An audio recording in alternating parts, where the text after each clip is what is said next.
All right, well, let's go ahead and get started. So I will start with some introductions.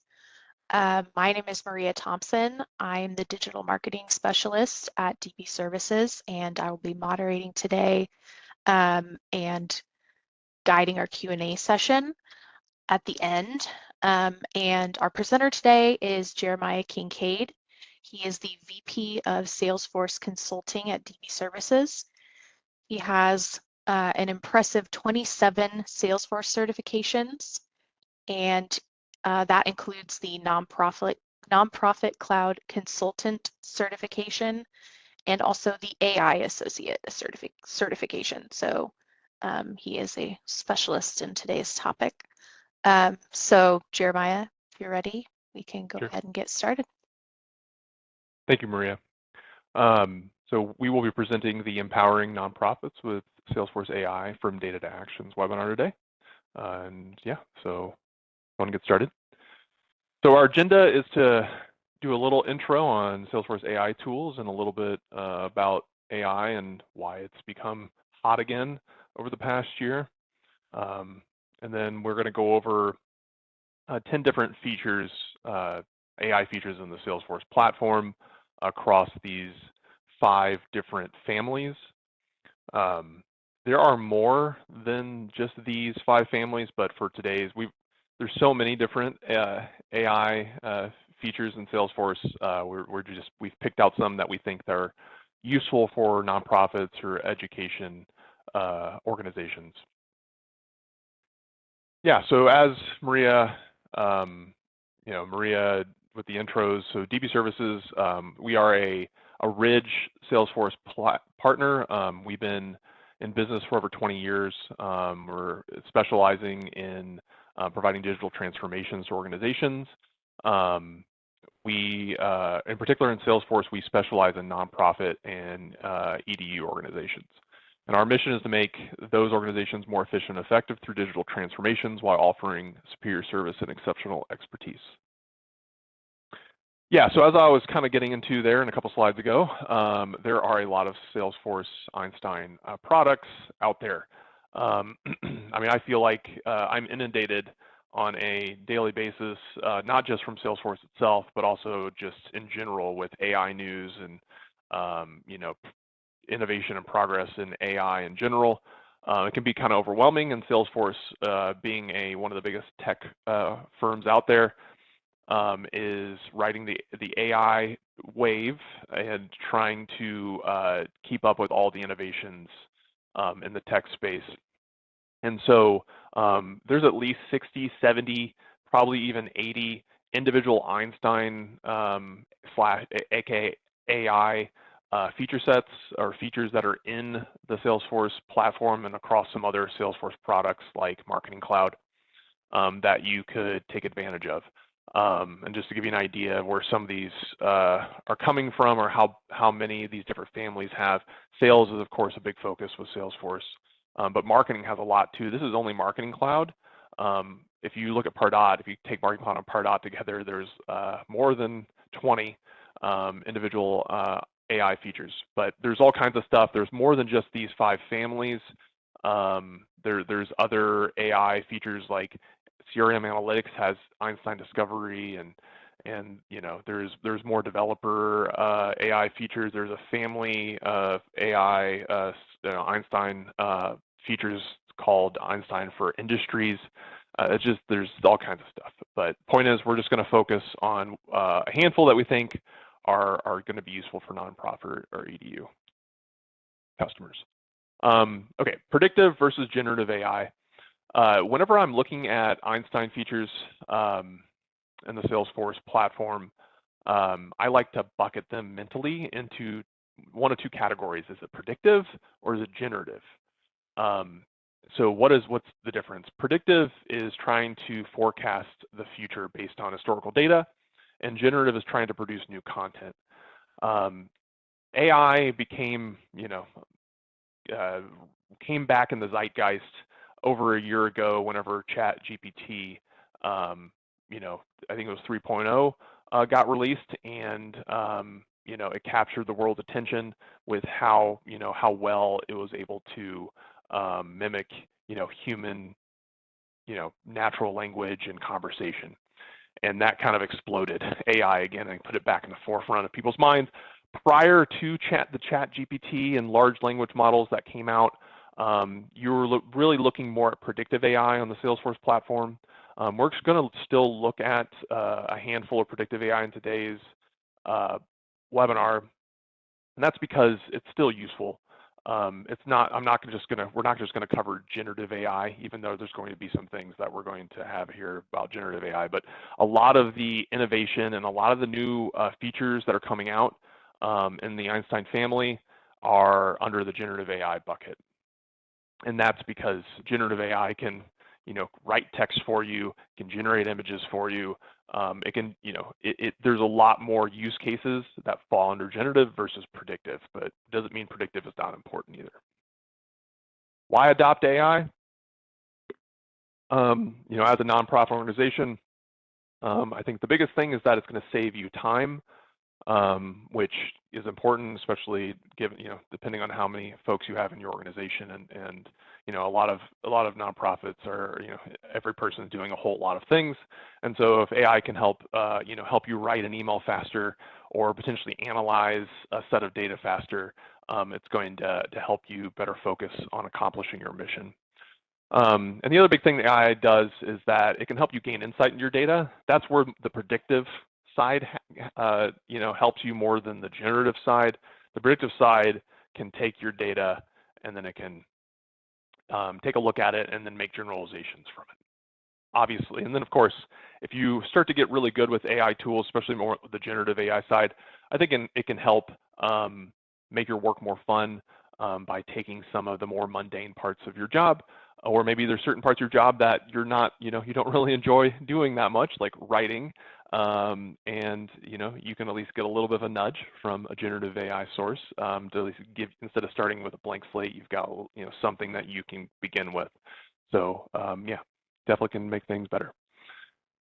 Okay, so one of the other things I want to mention here in the webinar today is that we're going to be showing our demos are going to be in a nonprofit cloud org. It's actually an org that has all kinds of bells and whistles enabled that are not just nonprofit cloud, but it does have nonprofit cloud functionality in it.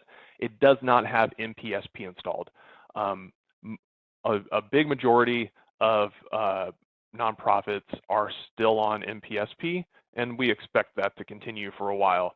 The good news is that everything we're going to be talking about today and what we're demoing works in both. It works in nonprofit cloud and also in MPSP, and that's because these things are working. They're platform based.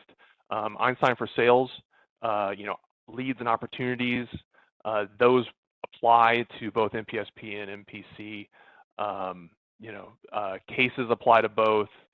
Marketing Cloud obviously applies to both, so on and so forth. So no matter which cloud you're on, these are all going to apply to you. Okay, so before we get into the individual Einstein features we're going to take a look at today, I wanted to briefly touch on trust and data. So one of the concerns, especially with generative AI, is leaking information, sensitive information to large language models that are external to Salesforce. So Einstein Copilot, which we're going to take a look at later, is basically a built-in chat GPT inside of your Salesforce org that is available on every screen. So you can just write a prompt to it. You can just start typing and be like, hey, give me this, give me that, right? It's possible with whatever if you write a prompt to have it give you back certain things, you might end up sending sensitive data through that prompt. You might have certain placeholder information through that prompt that gets changed into actual record data that, maybe somehow, you have someone's name comes through that prompt, or their phone number, or, an address or something that is PHI, sensitive individual information, and it ends up getting into a large language model. These large language models, like OpenAI's ChatGPT, OpenAI's models you can actually hook into Copilot, And yeah, so that person's name or address can then be, will potentially be logged on OpenAI side, and that's obviously an issue. Now, Salesforce has thought about all this, and they anticipated this problem, and so they built something called the Einstein trust layer. And so this is a diagram showing you how that trust layer works. I'll kind of go through it just quickly. You write a prompt, so you're inside of Salesforce CRM, whether it's nonprofit cloud, whether you're Sales Cloud, whatever. You then write a prompt in Einstein Copilot. It's then going through and grabbing data that's related to your prompt. So if it's got to go through and grab certain record data, it's going to do that.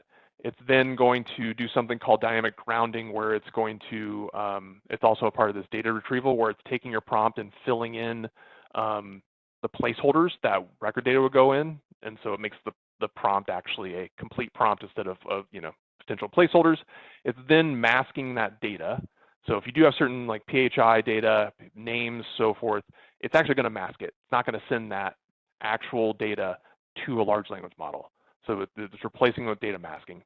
Then it's sending out to the large language model like ChatGPT, OpenAI, whatever. And the other thing too is that any of these models that, because you can actually change what model Copilot's using, it's called bring your own models, but you can change it.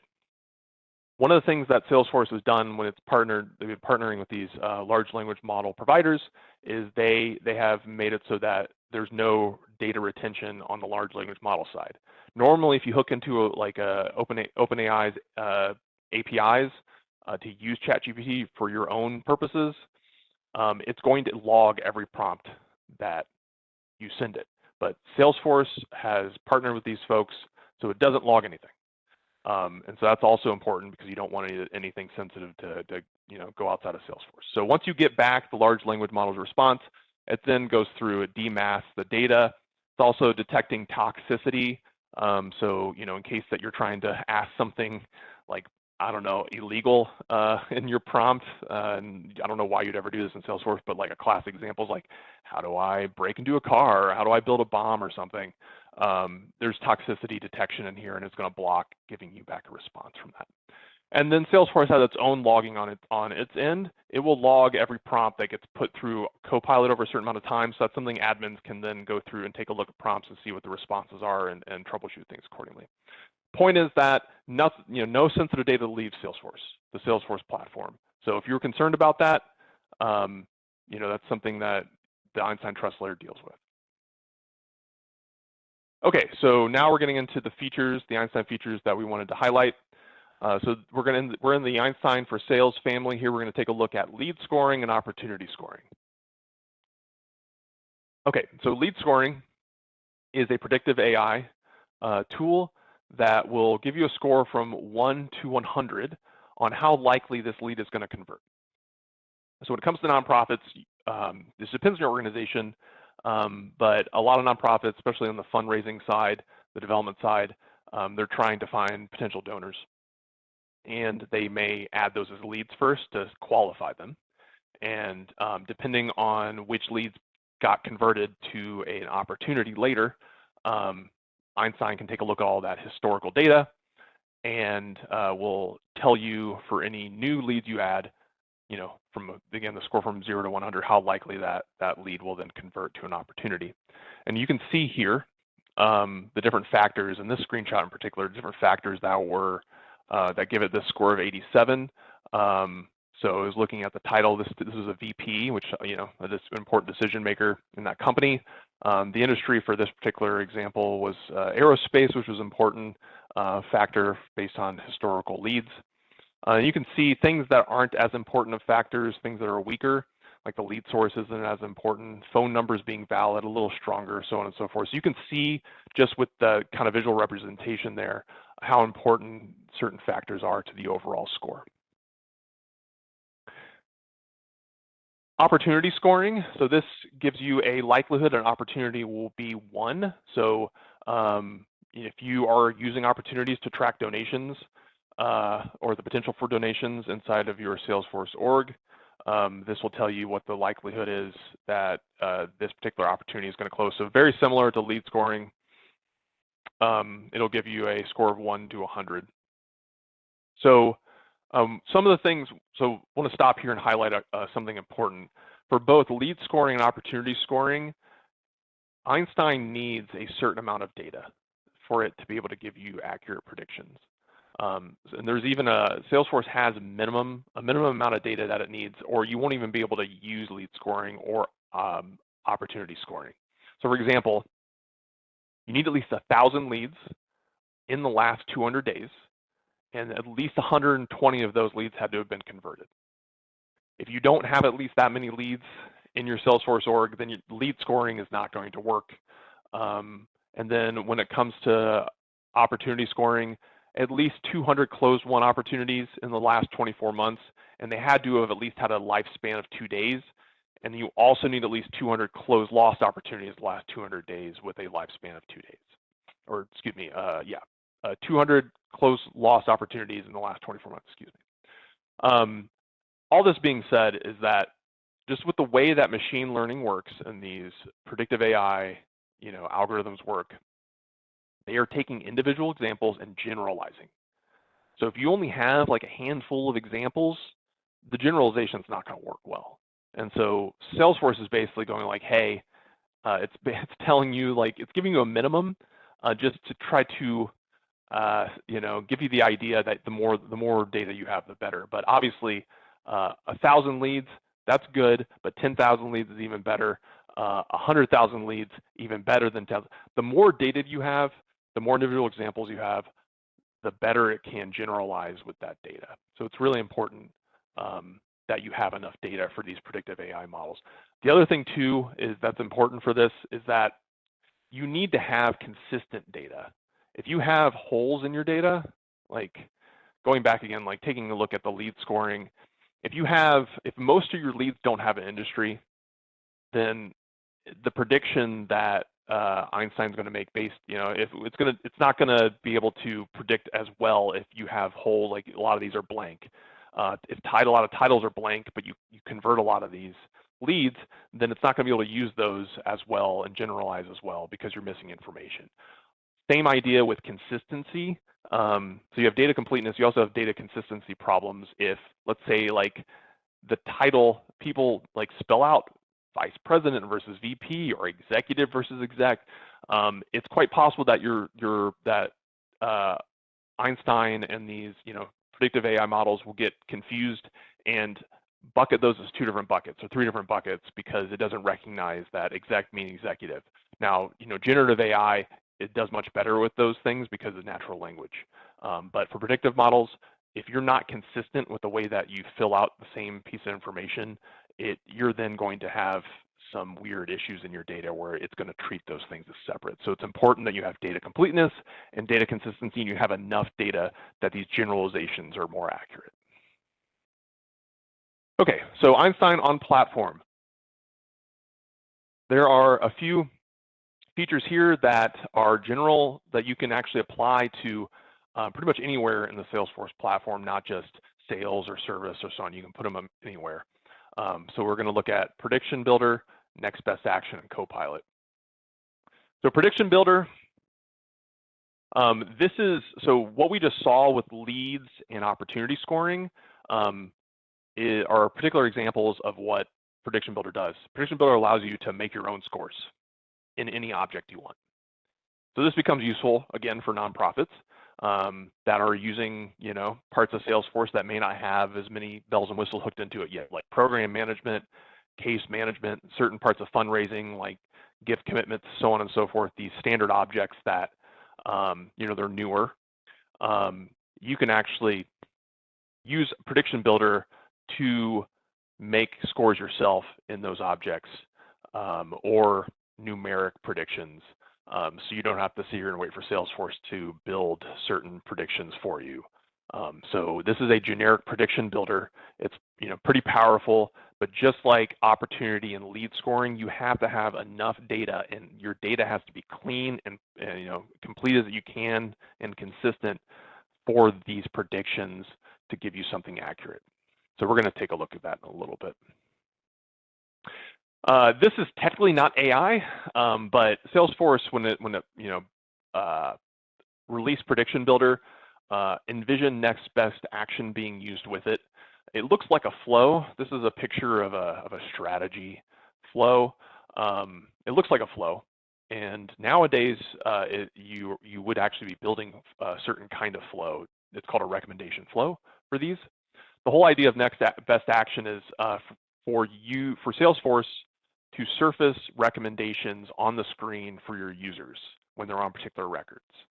And you can take scores and predictions from Prediction Builder and flow them into next best action, so the recommendations have some AI, powering it behind the scenes. But ultimately, you create recommendations. You build out these flows that take in, either AI predictions or other data inside of records, and then you show those recommendations to the user on the screen. Like, for example, if you are a nonprofit that has a merchandise store and people are able to submit cases, you might have someone who's very disgruntled for some reason on a particular case, and you could have next best action potentially have a sentiment analysis on that case that flows through here, and you could offer them maybe a piece of free merchandise to kind of smooth them over. And it would show on the screen to the agent that's dealing with the case, and they could actually accept or reject that recommendation, and then so go on their day. So this can be really useful if you want to try to guide your users to do things according to different different parts of a record and different aspects. Einstein Copilot. So this is probably the most exciting AI feature that's come into the platform. It's one of the newest ones. This is the whole, hey, chat GPT on a screen, like any screen in your Salesforce org. Salesforce calls it a conversational AI assistant. That's kind of what it is. It also can be customized as well. And if we have time, we'll take a look at that. But yeah, so down here you can enter in your prompt, and like you could say, summarize the Acme deal, and then like Einstein Copilot takes your prompt and then puts it through the trust layer like we had looked at earlier, and then it produces results, and it'll try to disambiguate if you have multiple records, so on and so forth, and eventually it'll show you that information. But there's other things that you can do with this. You can ask it to find a set of records for you. You can actually create your own custom actions and hook them into here, that's where part of the power comes into play. There is a handful of standard actions that come with Copilot. Over time, we expect the amount of standard actions to continue to increase, but ultimately, if there's something that you want Copilot to understand, you can build that custom action. And one of the interesting things about this too is that I know I've been in a lot of Salesforce orgs where the descriptions of like fields and other parts under setup, people will not fill in the description field or whatever. Copilot uses descriptions heavily. So this is potentially going to make people start, putting in information, like documenting, any field that they create, objects they create, any other kind of metadata where there's a description box, actually putting in like, what does this thing mean? Because Copilot, part of what Copilot can do is it can understand what's called intent. It understands like what the purpose of that thing is, but you have to have a description for it to do that. If you just have the label, the field, usually it's not strong enough to understand what that field is. Obviously, as human beings, we do a pretty good job, but Copilot usually needs a little more information. So we expect folks to start filling in that field more that use AI like Copilot. Einstein for developers. There is an extension for Visual Studio Code, which is the IDE that Salesforce, it's the official Salesforce IDE. There's an extension that you can install called Einstein for developers that basically embeds generative AI chat GPT inside of your Visual Studio Code. And then it can do better autocomplete than what currently is available. It can also generate Apex code, and it can generate unit tests. So we're going to take a look at how to generate a unit test later. Einstein for marketing, there's all kinds of Einstein features on the marketing side. We'll take a look at Einstein copy insights and Einstein send time optimization. So copy insights, it's basically a way for you to test out a subject line or a body inside of an email and see if it's, and predict how well it's going to do, how much engagement you're going to get with that subject or body. And the way that this is another predictive AI thing. The way that it works is that it takes the last 90 days of emails that you've sent, and it analyzes the engagement of those emails and then it starts to go like, okay, which emails were the most clicked on or most opened on, and what were the subjects, or what was the body copy inside those emails, and then it starts to keep track of all that. And then when you go and you're ready to write a new email template for sends, you can use this to make sure that the subject line that you are putting together and the body copy is going to have above average engagement according to historical engagement. Send time optimization. This one allows you to cater your individual email sends to what the most likely time that an individual subscriber will open an email. So Einstein keeps track of on a subscriber level, each person's opens and clicks and when those happen, like what day of the week and what times, and then starts to make generalizations from that. Again, just like a lot of these AIs, it's going from individual examples to generalizations. And so it starts to notice after 20 emails, 30 emails, whatever, that, like, for example, I only click on emails in the evening from 6 to 9 on the weekdays. And so it goes, hey, like, what would happen here is, like, this is a picture of a journey, which is an automation in Marketing Cloud. You can actually put these little steps, Einstein STOs, so send time optimization steps in here before emails are sent. And it'll stop the journey for that subscriber and sit there until it gets into that window of where it thinks it's going to maximize the engagement of that person. So again, going back to using these tools to try to make better decisions, trying to increase the effectiveness of your marketing. And finally, Einstein for service. So there's a handful of things here. On the service side, we've got Einstein article recommendations and Einstein knowledge creation that we're going to take a look at. So Einstein article recommendations, so both this and the knowledge creation are generative AI features. So with knowledge recommendations, so whenever you have an agent on a case, which again, this would apply to organizations that have a service department, usually they're bigger nonprofits, or they have some sort of service they're providing, or you have an e-commerce site, so on and so forth. We have agents on the case screen here. The knowledge component has, the classic knowledge component would show you suggested articles based on keywords and information inside the case, right? It's basically keyword searches. What's the difference between that and this recommended article recommendations, Einstein article recommendations? Einstein's article recommendations use generative AI to recommend articles. And what does that mean? What's the difference between that and keywords? The difference is intent. That word intent again. Generative AI is supposed to be good at understanding what's going on, like actually understanding like the intent of this case, or the intent of your prompt if it was Copilot, so on and so forth. So it's supposed to be able to hone in on your knowledge articles that are actually going to solve the problem better than just a straight keyword search. That's the idea. And this relevant percentage here is supposed to be an indicator of how well this article matches the intent of this case. So, and then this is a time saver, knowledge creation. This is supposed to help your agents be more efficient.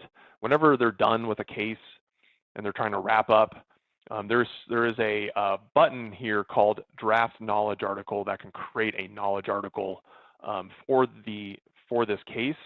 and it does require that the case is tied to a chat or like an SMS messaging, a WhatsApp message, whatever.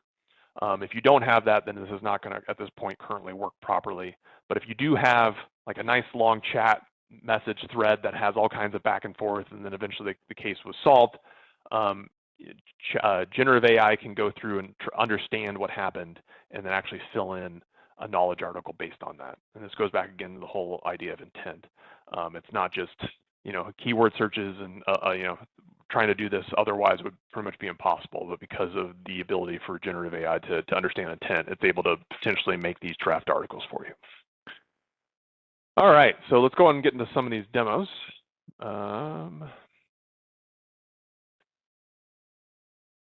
So I'm going to go ahead and, so I'm in this demo org, this nonprofit cloud demo org. I'm in the fundraising operations part of the org. Let's go ahead and take a look at the Einstein for Sales first. So if I go to opportunities here, so again, if this is like you're looking for business, not business, but donations, then you're going to be using the opportunities area. So when I click on this, you'll notice right here, opportunity score. You'll see this little circle here. You can tell this icon is some sort of AI generated field because of that. But you'll see there's an opportunity score of 10. So this particular opportunity only has, it's predicted to only have a 10 out of 100 chance of closing. When you hover over it, it shows you the top positives or the top negatives, so different factors involved. So in this case, it only had negative factors that reduced its score. But you can see it's looking at industry, it's looking at how long the opportunity's been open, and so on and so forth. So this is an example of the Einstein opportunity score. And so this thing just gets auto-generated. You can also include it on a inside of a list view, so you don't have to just have it on the screen there on a details view. It is also something you can put on a list view. You can sort by it, and you can hover over it, so you don't have to look at one record at a time. Lead scoring. So as far as, let me go ahead and show you a little bit of the setup side on this. There's not a whole lot to do on the setup side of opportunity scoring. So if I go to Einstein opportunity scoring under setup, you will see, you basically can enable it. And then as far as the settings, you can tell it what opportunities to look at. You don't have to look at all of them. You can tell it to only look at a subset. You can also tell it to only look at a subset of fields when it's determining the factors that are involved in closing an opportunity. And also you can say whether you care about Einstein activity capture being something that's included in this. So not a whole lot that you need to configure on the opportunity scoring side. And then lead scoring is the same. As far as, again, if you go to under setup here, lead scoring, you enable it, you can set up, the settings, like which leads do you want to see, what fields do you want to include. It's the same idea as opportunity scoring. While we are here in opportunities, if I go back, let's take a look at this particular record, this opportunity. So I have here on the bottom a days to close prediction, which is a crazy formatted number here. So this is basically saying that with the information that's on this opportunity, that it's going to take 198 days to close, and then it's telling you the top predictors. So where did this come from? Because this is not an opportunity score is whether it's going to close at all. This days to close prediction is I created it through Prediction Builder. So if I go and take a look at Prediction Builder, you'll see it's under the Einstein platform section under setup. And you can create multiple predictions. You don't get restricted to just one. You can create up to 10 enabled predictions if you have the licensing for it. And then you can create up to 20. So you can have up to 10 enabled, 20 total created. But if we take a look at the prediction, it's going to have a similar feel to opportunity scoring and lead scoring. You tell it the object in this case, so this is where you can select any other kind of object you want in Salesforce. It doesn't have to be an opportunity. You could select, like let's say that you want to make some predictions you know, like you use case management and you want to make some predictions in terms of, you know, how long you think someone's going to end up using your services based on historical data that has where cases have eventually closed. You could select the case object and have it look at certain fields and so on and so forth. So there's definitely, you don't have to restrict yourself to just opportunities or leads. Program management, you can make predictions and you know, you can select the program object and make predictions with programs. So, you know, it really just depends on what it is you're trying to predict. Again, whether it's a yes or no prediction or a numeric prediction, you know, you're not restricted to just those couple objects. You can select pretty much anything you want. So, yeah, and then, so I created a days to close prediction, and then just like the opportunity and lead scoring, you have these top predictors that you can take a look at here. Okay, and then, so Einstein next best action. So let's take a look here at,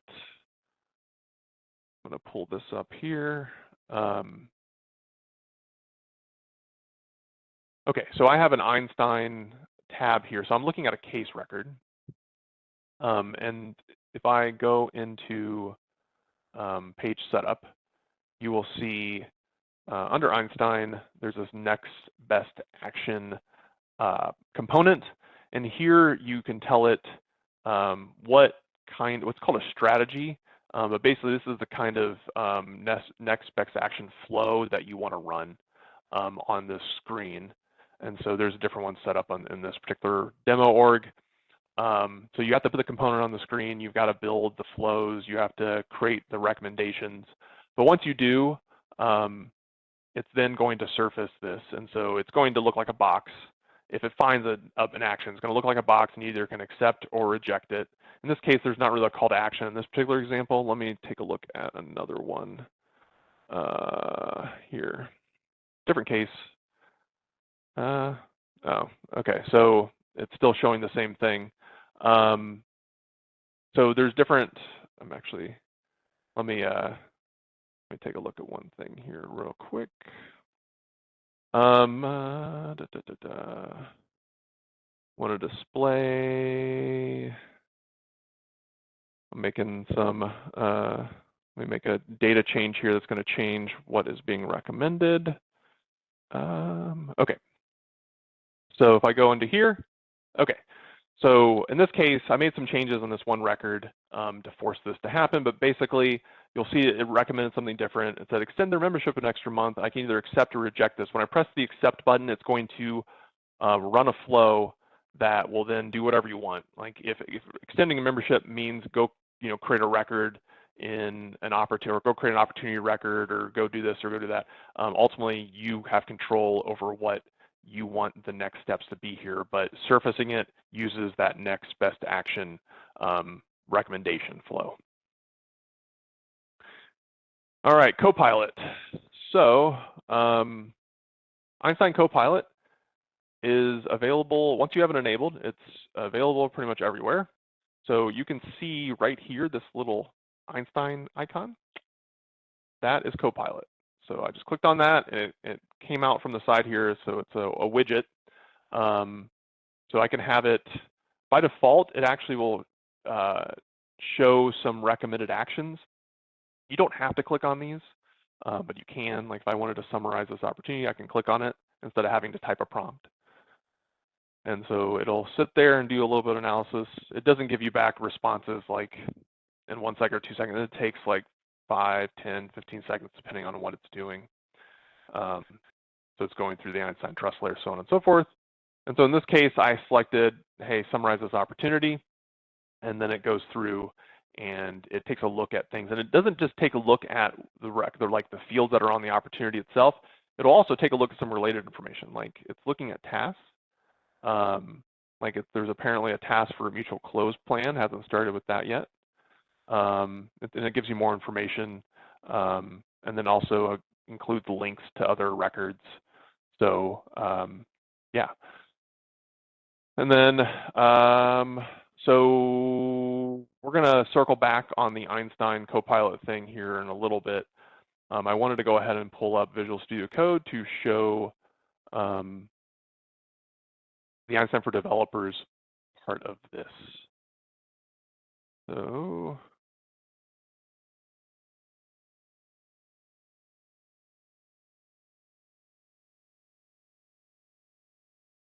I'm inside of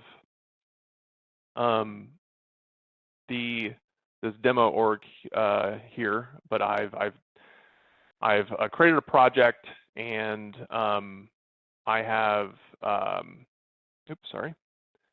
downloaded all the metadata for it. So one of the things that I can do, so you'll see here on the left side, there's this Einstein for Developers icon. So I installed the Einstein for Developers extension for Visual Studio Code, and so just like Copilot, I can write a prompt and tell it to do stuff. But one of the other things that you can do is for any Apex class that is, so these are Apex classes that we're seeing, the .cls. You can tell it to create a unit test for any method that's in this Apex class. So let's say this one right here, this remap names and assets. I can right click on it, and there's an option here that says Einstein : generate a test. I'm going to tell it, so you can either select an existing test class to add this test to, or you can create a new one.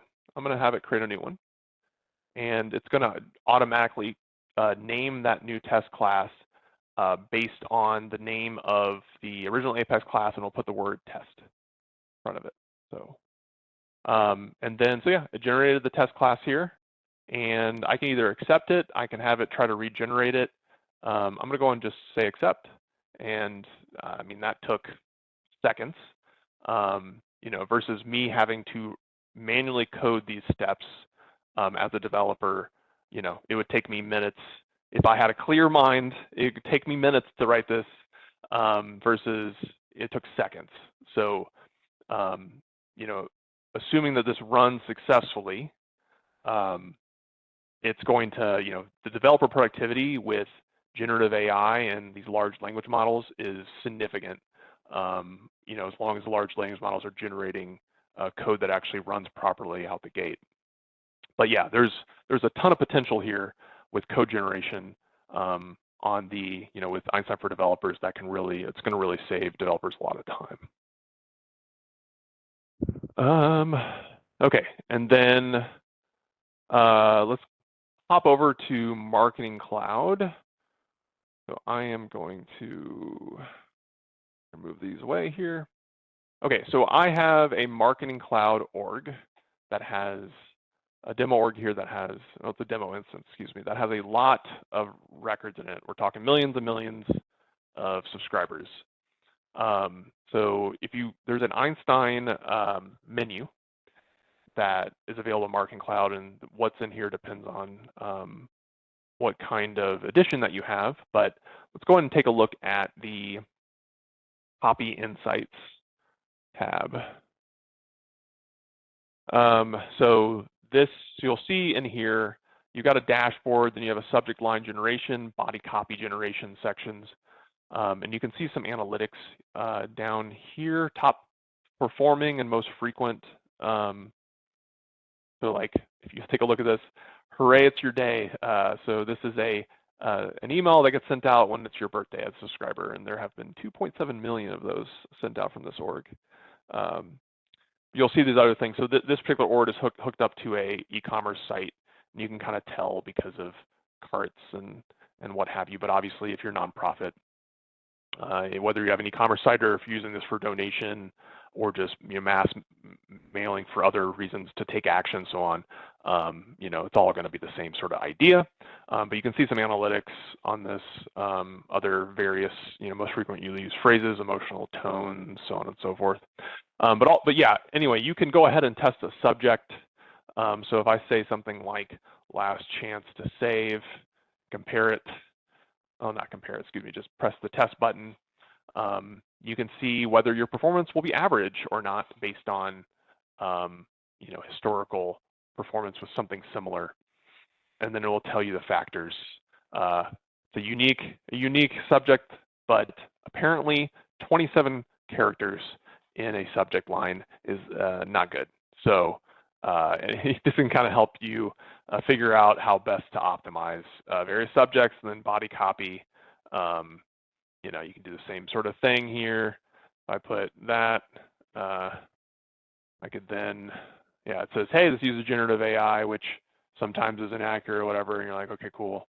And then it will, you know, so you put in what you want to write, and then generative AI is like, hey, let's try to spit something out that's a little more polished than that. And then you can kind of tell it whether you want a professional tone, a casual tone, and then you can actually select which one that you wanted to create based on this.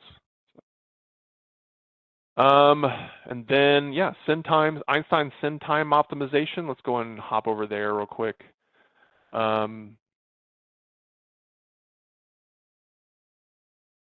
Yeah, so just like the other dashboard for copy insights, send time optimization, you can just get some, this is really more about like, hey, getting some high level metrics on email sent, which things were analyzed, like where are you getting the most engagement from in your data set.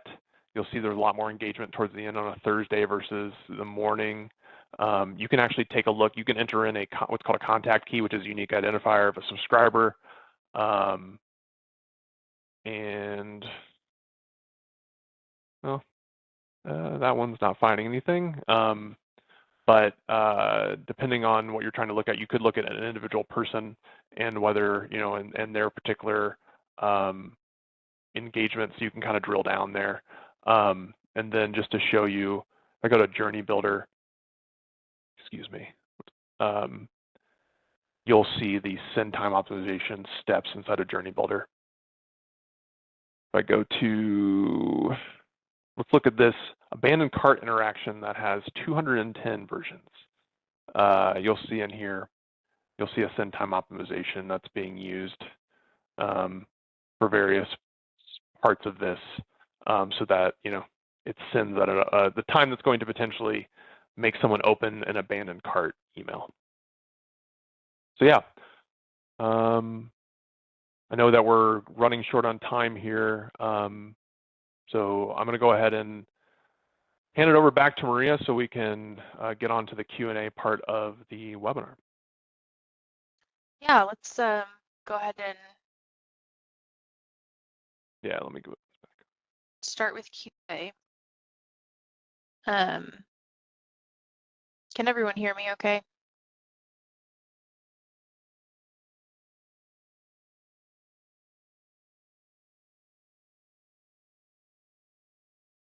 All right. Okay, so the first question we got in is, what is the difference between lead scoring and opportunity scoring?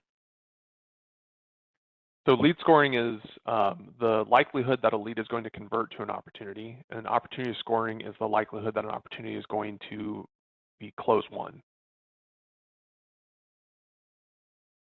Awesome. Okay.